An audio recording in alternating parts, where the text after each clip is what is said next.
Welcome to our channel. Today we how to manage employee onboarding with Gusto, full guide step by step clearly. Begin by logging into your Gusto account. Navigate to the onboarding section on the dashboard.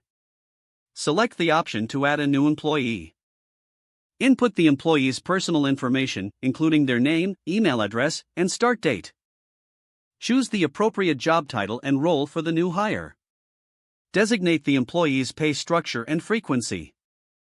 Add any necessary documents, such as offer letters or company policies.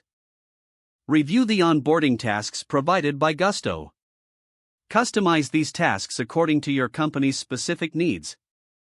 Assign deadlines for each task to ensure timely completion. Once customized, send an invitation to the new employee's email. Instruct the new hire to complete their onboarding forms promptly. This includes tax forms, direct deposit information, and any necessary contracts. Monitor the progress of the onboarding checklist through your Gusto dashboard. Follow up with the employee if any tasks remain incomplete. Schedule a welcome meeting to introduce the new hire to the team. Provide necessary training resources and materials during this meeting. Encourage questions and offer support as the employee settles in. After onboarding is complete, gather feedback from the new hire to improve the process.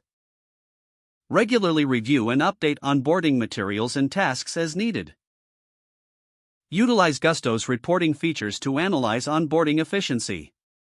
This will help identify areas for improvement in your onboarding strategy. Ensure a seamless transition from onboarding to ongoing employee development. If the page does not load, refresh the browser or try again in a private or incognito window.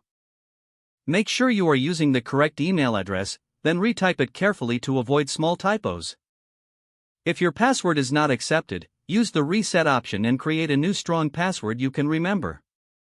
Check your spam folder for verification or security emails, then complete any requested confirmation steps. Enable two-factor authentication if available to improve account security and reduce unauthorized access risk. Don't forget to like this video and subscribe to our channel for more step-by-step tech guides.